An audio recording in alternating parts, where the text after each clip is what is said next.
This is Alan Karpick with Tom Dienhart, our Saturday simulcast. And Brian Newbert is on a brief vacation this week. I am fresh off a vacation, and Mr. Dienhart's been holding down the fort as he gets ready, and we all get ready for the start of football, which will be a week from Friday. That would be August the 6th in a practice. Tommy, we'll start with that. Just to give us, I know it was tweeted out a couple days ago, a practice sponsored of all things, but also open to the public. You don't know all of your media availability just yet. I know you'll find that out this week, but tell us a little bit about that with respect to that first practice, a new twist. Yeah, 6 p.m. Eastern time, Ross. I'm assuming Ross-Ade Stadium because Alan, they're going to show a movie at the conclusion of practice. So again, the first practice of the year, August 6th, open to the public. Come on, come all. Watch the practice, hang out afterward, and watch a movie. I don't believe the movie, to my knowledge, has been revealed as to what the title will be. But again, sort of a Remember the Titans, maybe? I don't know. What do you think? Sort of a fun, festive way to start the year. So hard to believe we're here, Alan. The season's on our doorstep. A lot of anticipation here. So much has changed for Purdue football in the last, 6-8 months since 2020 closed. And it's going to be a lot of fun to finally get a look at these guys and watch the team start to take shape. Yeah, it is going to be that way. And there's so many new names. You're not going to be able to tell the players without a program, so to speak, at least on the defensive side. Some new faces, and it will be getting used to. I also want to say that this Saturday simulcast is sponsored by the Union Club Hotel at Purdue. Tom and I are going to be doing, Tom doesn't even know this yet, but we are going to be doing some form of a public gathering at the Union Club. We think the Thursday of the first game is what we're planning. So stay tuned, but we'll have some fun with that. We'll live stream that as well. Gosh knows how many thousands of people Tom and I would bring into the Purdue Union Club for that. But we're working closely with Vicky Wicks and the gang there to get that going. But there are going to be people in the Union this there were last year, but I mean, it looks like to attending football games. All that is an exciting thing. Yes, we've got the Delta variant that we're all dealing with, and we'll talk a little bit about that. But there was also some breaking news, or some news on Friday afternoon. Purdue Jeff Brom added a staff member, an important one. I guess they all are, but give us the update on that, Tom. Yeah, they added more experience to this defensive staff, Alan, which was totally made over in the offseason. And again, experience was the operative word when Jeff Brom went about sort of reconfiguring the defensive staff. Veteran coaches like Brad Lambert, Mark Hagan, and Ron English. And now he's bringing in David Elson in a defensive quality control role, Alan. David, of course, is a native of Indianapolis, went to Cathedral, played at Butler, was the head coach at one time of Western Kentucky, which of course is where Jeff Brom was the head coach too. And David has been a defensive coordinator at a number of schools, including Ball State, most recently worked down at Marian University in Indianapolis. So just another veteran mind to add to this Purdue defensive room. And boy, media days last Friday, Alan, we spoke to Coach Brom, and his message has been the same there and going back to the winter, where this defense is going to have multiple voices involved. He wants a lot of input from everybody in the room. That wasn't the case last year. And of course, Alan, they've got these veterans that all can bring a lot to the table for a defense that Jeff Brom has said time and again, he wants to be very aggressive.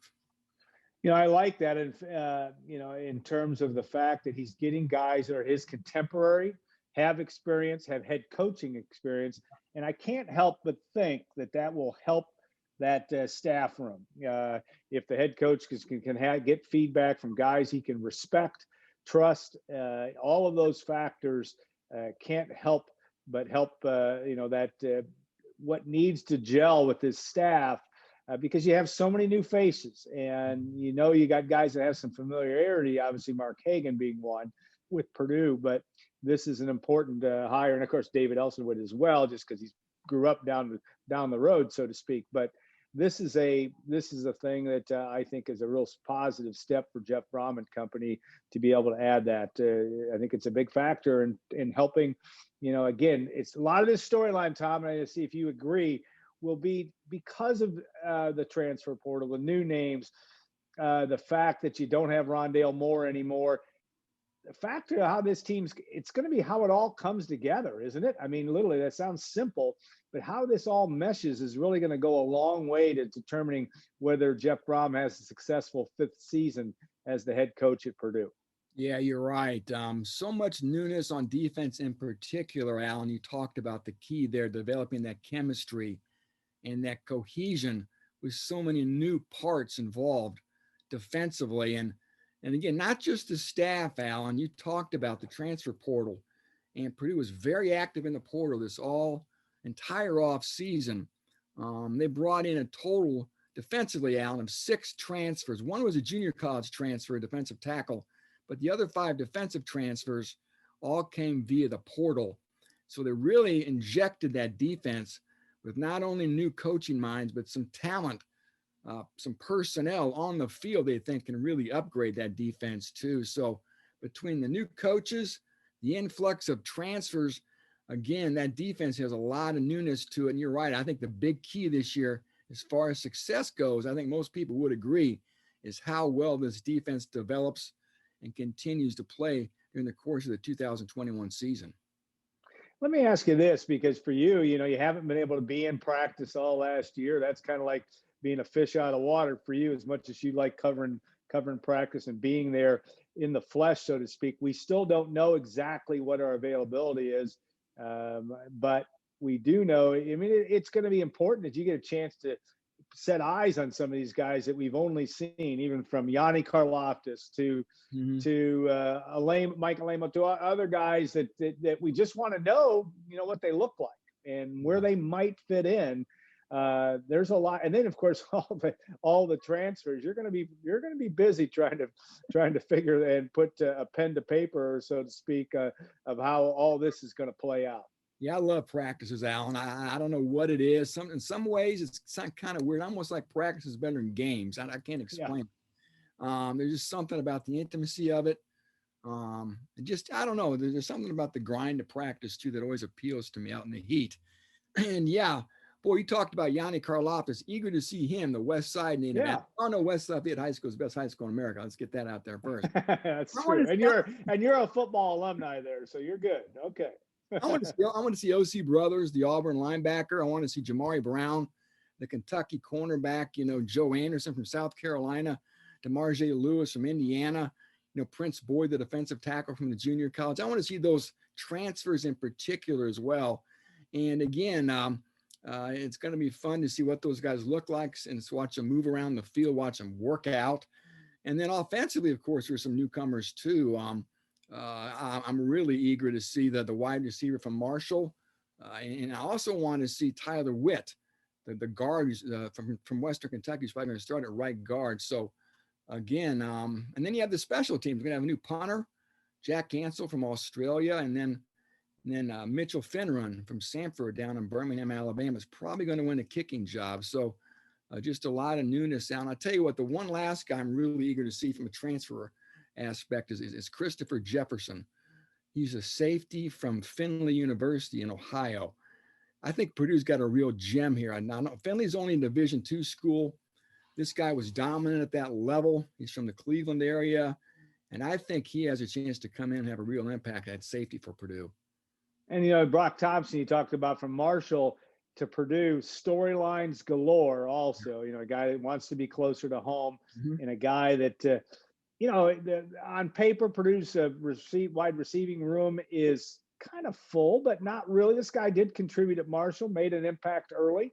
Again, a perfect storyline to what you're, to begin to tell. That's the fun of all this, I guess, Tom, is the fact that every year is a story, and every year there's a storyline. And for every team in Division I football or really in college sports, it's that transfer. It's being able to put these guys together and see who in the heck's going to contribute. Yeah, Brock Thompson, Indianapolis native. He had a brother deal with cancer, so it was a chance for him, like you said, to come back home. And Allen Purdue wasn't really looking for a wide receiver in the portal, but they felt this kid was too good to pass up, so that they got him. And I think he could end up maybe being a top 3 or 4 receiver for Purdue before this season is over. So eager to see him as well. And like I said, there's so much newness here, and it's going to be fun.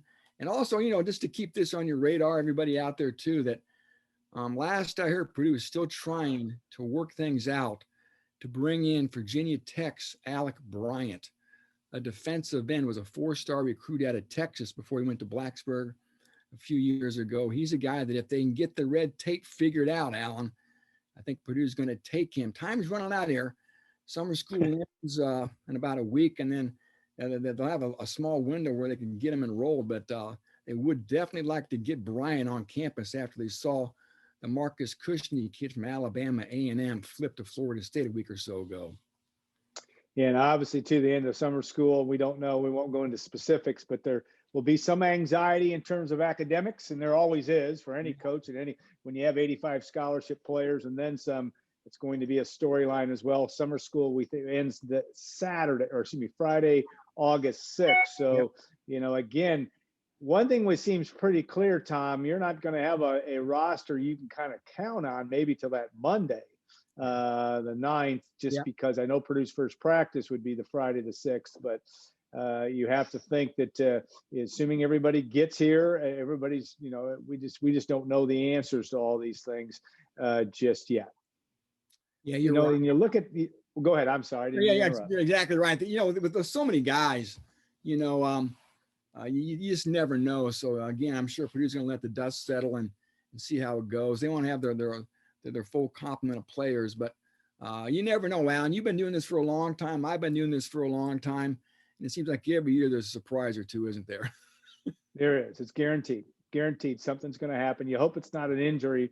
We've certainly had fall camps where we've had catastrophic injuries or guys that were out for the season. That's almost a guarantee either. You're not hoping for that, but go back to the days of there have been many over the years where guys have gotten dinged up or lost for the year, and that's a thing you always are concerned about. Now, there is about a month or so ago, I wrote a story about there are new practice guidelines for training camp this year.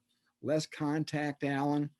I think there's fewer scrimmages as well. So there won't be as much full-blown contact, full padded contact in training camp this year. Another move toward player safety concerns. So I think the hope is, Alan, to keep these guys fresher in August and maybe avoid some of those injuries that we've seen in the past.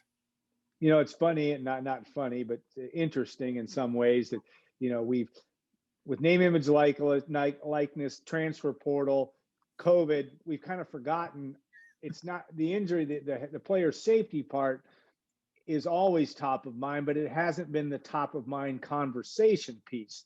And yet now once people get back into camps and presumably in a relatively normal situation, you're right. I think this will be a continuous. Obviously, we know the practice. You talked about the practice protocol changes, or that's going to be a factor. But I think that's still something that's going to continue to be a storyline in college football, especially once we kind of can normalize things. You agree on that? Yeah. I may have to. I'll go find that story. I talked to Coach Braun maybe 2 months ago, and all that news broke, and maybe we repost that story on our board, just to give fans a sort of refresher on what the new practice procedures are this year that are new. So you're right.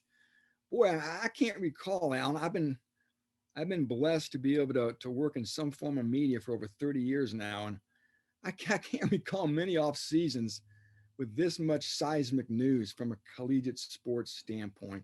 Going back to the explosion of the portal, and then earlier this summer, we had the NIL legislation on July 1st. And then now, Alan, just within the last couple of weeks, conference expansion has been an issue that's just mushroomed, and it's going to continue to hang over college sports. It seems like maybe for the next 2 or 3 months. And maybe, Alan, the next move is people think something's going to happen with the NCAA. Maybe there's a big pull away by a group of schools too. So on and on it goes. We're seeing collegiate sports change before our very eyes in a way we never have. Yeah, and Texas and Oklahoma will be joining the SEC in 2025. Maybe earlier. Who knows? Maybe earlier. What's that? Maybe earlier. And maybe early. Yeah. Who knows how that's gonna? I'm sure they'd like to. And and there's been a lot of talk this week, and you and I can throw this back and forth. With what will the Big Ten automatically counter? What makes a good situation for the Big Ten? I think the Big Ten's always promoted, and rightfully so. It's that all but one member of the Big Ten is a member of the AAU, which is an important distinction from an academic standpoint at University, all but Nebraska. And how much the Big Ten will continue to champion academics. Now, if Kansas and Iowa State, we did look that up this week while I was on vacation. I did look that up and said Kansas and Iowa State are AAU members. They would fit into the Big Ten from an academic standpoint. I am not a big fan of, if we have to look at this honestly, and I think that the Texas Oklahoma thing is just for one thing, and that's money, that's revenue for the SEC, and I do, and football revenue. Let's be frank. Also, now again, Texas brings a plethora of other sports where they've been very good. Oklahoma to some extent the same way in basketball. Texas is one in other sports as well. I'm just not convinced, and I know Brian wrote about this this week, and I would tend to agree. Iowa State and Kansas, in addition to the Big Ten, while it might be a nice addition for basketball, I'm not wild about that. I know you'd mentioned some things on the site this week about, do you go out and get the Pac-12? And I guess to your point there, and it's real, is anything is possible now. I mean, who knows? I mean, yes, if the Big Ten could fill its final 2 spots with USC and UCLA, or USC and Washington or something, yeah. I mean, I guess and you'd be adding to your football footprint. I don't see that as much for Kansas and Iowa State, though they would fit better. It still, to me, doesn't do the same. And I don't think I'm trying not to be a cynic at heart here, but let's be honest. A lot of this anymore is truly about college football alignment, and will conferences continue to exist long term? Yeah, you'd think, but you don't know. And that's what's going to be an interesting storyline to watch, of where this all settles. And will the Big Ten stand pat and just stick where it is? That's also a possibility. And I wanted to ask you, because I haven't talked to you since you were down at Media Day. Did you get any sense from Kevin Warren, just in terms of what the thought process is from that? And then secondly, I want to get your take on what you think is going to happen. Yeah, the commissioner talked about it a little bit, just in real vague terms, Alan, sort of monitoring the situation, not going to make any hasty moves, of course. I'll be honest with you, buddy. I would feel a whole heck of a lot better if Jim Delaney was still sitting in that seat. One of the big revelations from Indianapolis, Alan, was the appointment of former Wisconsin AD and football coach Barry Alvarez to a football advisory post within the Big Ten. So I think Barry's going to play a big role, I would think, in any conference changes from a roster standpoint. Barry, as we all know, is about as well connected as anybody in the country from a collegiate football standpoint, and a great resource that the conference wants to tap into. What's going to happen, Alan? I don't know. I certainly would love to know if the Big Ten ever called up Texas and Oklahoma. Yeah. I sure wish they would have maybe been proactive. I sure would like to see those teams in the Big Ten and not the SEC. A lot of people thought Texas was going to be a Big Ten school a while ago. Right. They're more of a Big Ten type institution. It's too late now. They're gone. But again, I kind of wonder if the Big Ten ever pushed them or pursued them. Again, the ship has sailed. What's next, Alan? Who knows? I've read a bunch of stories, listened to podcasts, talked to people in the industry. And boy, you hear everything. And I'm like you. There's nobody left in the Big 12 that's going to move the needle or enhance the Big 10 football product. And let's be clear about this. This is all about football, not basketball or anything else. Sorry, Kansas. I do think, though, there has to be some appeal to stretching your footprint to the West Coast, Alan. Then you have a conference that spans the country. You can have football games start, or at least in 3 different time zones. It has to appeal to TV networks, I think. And And the institutions out west, if you could add a UCLA, a USC, Oregon, and Washington, to me, boy, that would be a dream scenario. Those four schools, Washington, Oregon, UCLA, or USC, that would be incredible. If not a Pac-10 raid, Allen, I think you'd have to look to the East. And the only schools in the ACC that I think would really, the only one that really would move anybody's needle is North Carolina, and, Yeah. of course Notre Dame. And the Big Ten's knocked on Notre Dame's door a few times over the years, and there's no interest there. So I'm not sure what the league's going to do. I think if they stand pat, it would be okay. But you know what I got to thinking, Alan? As you said a while ago, anything's possible. Why not have the Big Ten talk to the SEC about doing something together? Yeah. Why not? Well, and who knows what we're going to have at the end of the day here. I mean, that's what it all comes to television money and eyeballs and stadiums that are full. That is a clear thing. And if anything COVID taught us is that this is a business. It always was, but it fully got put into that mode. There's certainly an academic component to it, but no, we're not kidding anybody there in terms of what drives the train. And I think your point about Kevin Warren, I think Kevin Warren is the poor guy is the worst timing in the history of man. It would have been nice for him to be able to spend 2 to 3 years working his way into a new gig. Jim Delaney is obviously extremely experienced, and I think it's a good move to have a Barry Alvarez there just because, and I can't speak to Kevin's ability. I mean, obviously he's been involved in football. He's got but no it's just been a, college experience. Yeah, that's right. And I think that's where, again, thrown into this situation of COVID and what happened last year, just brutally difficult in fairness to the job that Kevin Warren's doing. It's just a tough deal. And it is the reality. And I think that's what's going to be another storyline to continue to watch how the Big Ten reacts. All right. The other thing that's not necessarily positive news, but it's real news. And that, of course, in Tippecanoe County, and I can speak only because I'm involved some with schools, K through 12, masking will be involved in all public schools, K through 12, in Tippecanoe County next year, barring any school boards that don't approve it, but they all will in our view. But my point is, Purdue, there's been talk, and it may by the time this airs, that Purdue will mandate masking in classrooms. Don't know that that's official yet, but we do know that that's the trend. And my point is, will we have masks in Ross-Ade Stadium? This Delta variant is wreaking havoc in a number of different places, even to people that are vaccinated. And I don't want to get into, this is not a political statement. This is just the reality of it all.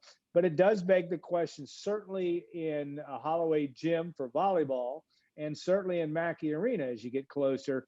It's going to be an interesting storyline and something that we may all be dealing with. It appears, at least from a K through 12 standpoint, we all kind of hope this is all going to be done with. And I think there's still reason to believe everything should be able to go to Hoyle with respect to practice. But, who knows? And that's going to be another thing that you're going to kind of lurking out there that could present some, and what I keep rattling on here, but that these conference commissioners have talked about, there's no going back on, we're not going to do these rescheduling games. And that brings up the vaccination word as well, and the importance of that. So all that may make your life challenging here in the next few weeks. Yeah, the Big Ten has not officially stated what they're going to do. That's going to come in August. But again, I think that's what everybody expects, Alan. They're not going to let teams make up games. If you can't field a team because of a COVID outbreak, tough luck. It's a no contest or a forfeit. And that was obviously a big topic in Indy last week. Yeah. I was told by Coach Brahm that he expected by the end of July, here we are, to have about 90% of his team vaccinated. Now, I think they're struggling at some other schools across the nation. We see talk of NFL teams struggling as well. We've seen other workplace vaccination issues across the country, Alan. You can't force these kids to get vaccinations. They're still going to have testing protocols, I'm sure. That will be stringent if you don't want to get vaccinated. And again, it's the last thing if you're a football coach you won't have to worry about, Yeah. right? You got Yeah. so much you're dealing with about just trying to get your team ready, and to have to deal with this vaccination virus stuff again. If I'm a coach, it drives me crazy. I think you'd like to get everybody vaccinated, but again, who knows? I don't think any of these schools are going to get to 100% as far as their football teams. Yeah, because there are certain guys that can't get it too. Can't by for other reasons, and whether they may want it. So yeah, that's the thing. And the thing that's a little bit frightening of late is that you see the New York Yankees, you see some other teams that are having some yeah. Yeah, having that COVID issue. So here's hoping that it will stabilize some, but that's what we're seeing in Tippecanoe County, and people should be aware that could be a factor come September 4th. That's what could be a very nice September evening for the Purdue's opener against Oregon State. But who knows what will be the protocol for fans coming in to Ross-Age Stadium. All right, I want to ask. I always ask what's in the last week. Again, I was up in Michigan on vacation. I did have the enjoyment of talking to. I won't out one of our subscribers, but a guy I get a chance to meet with every year. But we had some great conversation.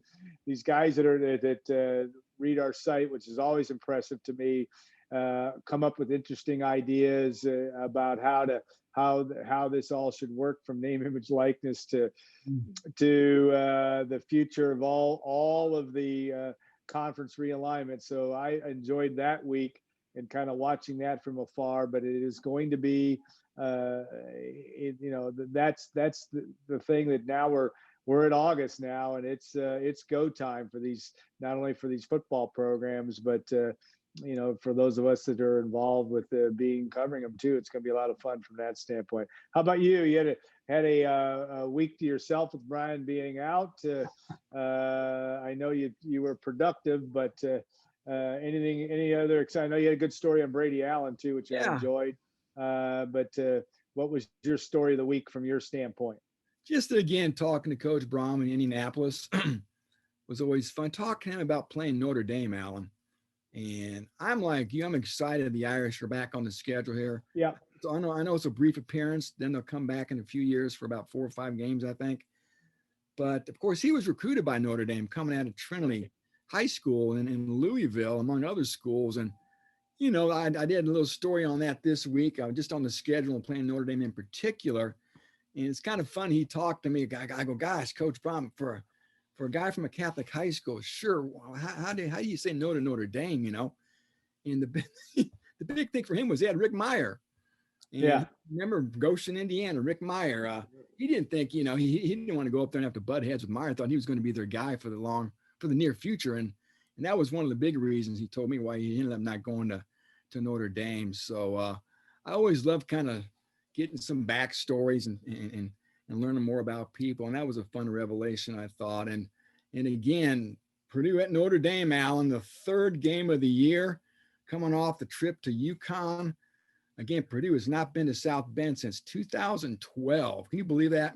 I mean, they haven't played in a while, but 2012 was your last time there. Of course, Alan, the last win under the Golden Dome was when, Yeah, in 2004, and that, and then you had one since 1974. So it's been twice in the last 50 years or 47 years. Not going to be an easy task on September 18th. And and who's going to be calling the game for Notre Dame, right?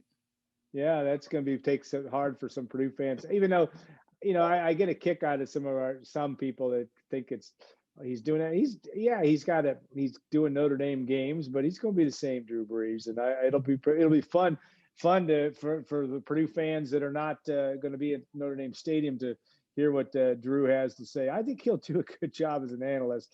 He knows his. Remember how close they came to winning up there with him in '98 and 2000? Oh, my mercy. Just heartbreaking losses. My guess is that will work its way into the conversation early on that Purdue Notre Dame game on September 18th.